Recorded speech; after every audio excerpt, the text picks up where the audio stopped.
Ce que tu ne détruis pas aujourd'hui te détruira demain. Peux-tu le dire à ton voisin de gauche?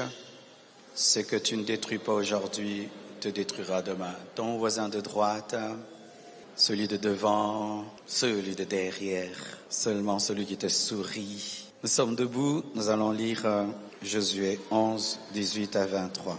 La guerre que soutint Josué contre tous ses rois fut de longue durée. Il n'y eut aucune ville qui fit la paix avec les enfants d'Israël, excepté Gabaon, habité par les Éviens.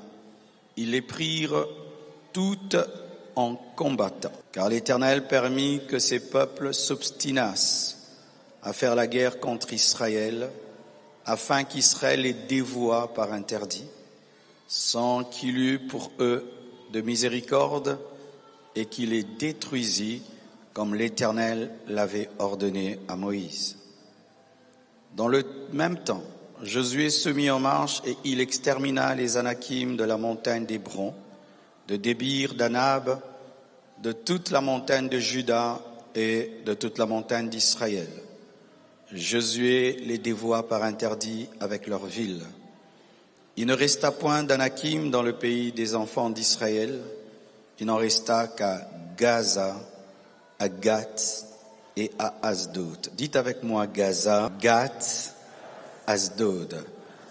Josué s'empara donc de tout le pays, selon tout ce que l'Éternel avait dit à Moïse, et Josué le donna en héritage à Israël, à chacun sa portion, d'après leur tribu. Puis le pays fut en repos et sans guerre. Prenez place, s'il vous plaît. Des fois, face au péché, nous nous comportons comme quelqu'un qui élève un petit python. Quand tu as un petit python à la maison, il est inoffensif. Mais à force de le nourrir, il grossit et il peut t'avaler. Des fois, face au péché, nous nous comportons comme quelqu'un qui élève un lionceau. Tu le nourris, il ressemble à un chaton, à un petit chien, à un gros chien. Et un jour, c'était un lion qui te dévore. Des fois, le péché ressemble à ces racines qui commencent dans nos maisons. Tu vois, le pavement est intact. Mais à la longue, il y a un arbre dans la maison qui détruit le sol et détruit même la toiture. Le message que je donne ce matin parle de l'évolution du mal. Dans l'Ancien Testament, lorsque la Bible parle du péché, la Bible compare le péché à la lèpre. La lèpre est une maladie évolutive. Si elle commence au niveau de ton petit doigt, elle va te prendre le doigt, te prendre la main et tout détruire. Lorsque tu commences à pécher, tu ne peux pas dire au péché reste dans le coin de ma vie. Le péché est comme un feu. Il va évoluer jusqu'à brûler toute ta vie, toute ta maison. Lorsque tu commences à pécher, tu ne dis pas je commence et puis je vais m'arrêter demain, parce que le péché a comme but de te rendre esclave. Le péché n'a pas comme but que tu l'essayes un peu. Le péché vient pour demeurer dans ta vie, détruire ta vie, te rendre esclave. Pourquoi ai-je donné ce thème? Parlant de sanctification. Ce que tu ne détruis pas aujourd'hui te détruira demain. En d'autres termes, détruis aujourd'hui pour ne pas être détruit demain. Tue aujourd'hui pour ne pas être tué demain. Mais c'est pas que je te dis de tuer au sens propre. La mort, là, c'est la repentance. La mort, là, c'est l'abandon du mal. La mort, là, c'est l'abandon du péché. Quand Dieu te dit de tuer, c'est te séparer de tout mal, te séparer de tout péché, de te séparer de toute désobéissance. Dans ce contexte, Moïse reçoit l'ordre de Dieu de détruire tous les Anakim. Les Anakim, c'était un peuple étranger à l'alliance de Dieu, un peuple qui combattait Israël. C'était les ennemis de Dieu et directement les ennemis d'Israël. La stratégie de Dieu par rapport aux Anakim, c'était leur extermination. Pas garder un seul. Tous devaient mourir. Tous devaient mourir. Parce que Dieu savait que si un seul subsistait, dans les années à venir, il allait devenir un problème pour Israël. Dans sa stratégie, Dieu décide d'éradiquer les Anakim. Et lorsque Moïse envoie Josué en guerre, il lui donne clairement cet ordre. Extermine les Anakim. Tous, pas un seul. Tous ceux qui étudient mal la Bible disent que Dieu est méchant. Vous devez savoir que l'Ancien Testament est un pédagogue de la grâce, est une ombre de la grâce. Alors, lorsque Josué s'en va en guerre, il détruit tous les Anakim et la guerre était longue. Toutes les villes qu'il a acquises, c'était au prix du sang, de la guerre, de la mort. Mais je crois qu'il s'est tellement battu, qu'il a tellement pris des villes, qu'il a tellement tué les Anakim, qu'à un certain moment, sa main est devenue lasse, fatiguée, ou bien il s'est dit, j'en ai trop fait. Et là, je peux me permettre d'en laisser quelques-uns. Il était plus miséricordieux que Dieu. Et il laisse les Anakim à Gaza, à Gath et à Asdod. Il laisse. Dieu lui avait dit d'exterminer, mais Josué a laissé quelques Anakim à Gath, à Asdod et à Gaza. Ce message nous parle de l'obéissance partielle. Lorsque Dieu t'appelle à obéir, il ne t'appelle pas à obéir en partie. Il t'appelle à obéir totalement. Si Dieu te demande 10 choses, tu fais 9 et tu ne fais pas une, pour Dieu tu as totalement désobéi. C'est comme lorsque nous nous lavons. Si tu te laves totalement mais tu gardes ta main sale, qu'est-ce qu'on te dira? On te dira que tu es sale, même si tu as lavé tout ton corps. L'obéissance partielle est égale à la désobéissance totale. Je répète, l'obéissance partielle est égale à la désobéissance totale. Dieu ne fermera pas les yeux sur ta désobéissance à cause de ton obéissance. Je répète, Dieu ne fermera pas les yeux sur ta désobéissance à cause de ton obéissance. C'est ce que Josué ignorait. Il tue tous les Anakim et il en garde quelques-uns.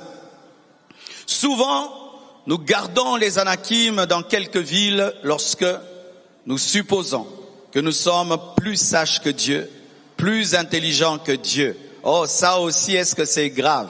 Ça aussi, est-ce que c'est grave? Lorsque vous entendez quelqu'un parler ainsi, il ne connaît pas Dieu. Tu n'es pas plus sage que Dieu, tu n'es pas plus intelligent que Dieu.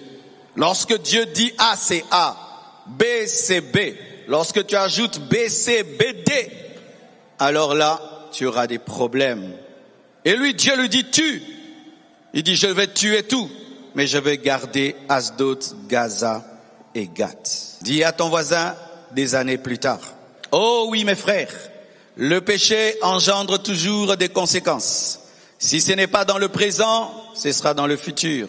Si ce n'est pas dans un mois, ce sera dans une année ou dans des années qui viennent. Des années plus tard, Josué meurt en paix. Il ne subit pas les conséquences de sa désobéissance. Et je vous dis, des fois, les enfants peuvent subir la désobéissance des parents. Les enfants peuvent subir la conséquence de la désobéissance des parents. David pêche, ses enfants tombent dans l'inceste. David pêche, ses enfants sont traitus. Tu négliges ta vie, tes enfants souffrent. Et lui n'obéit pas totalement à la parole de Dieu.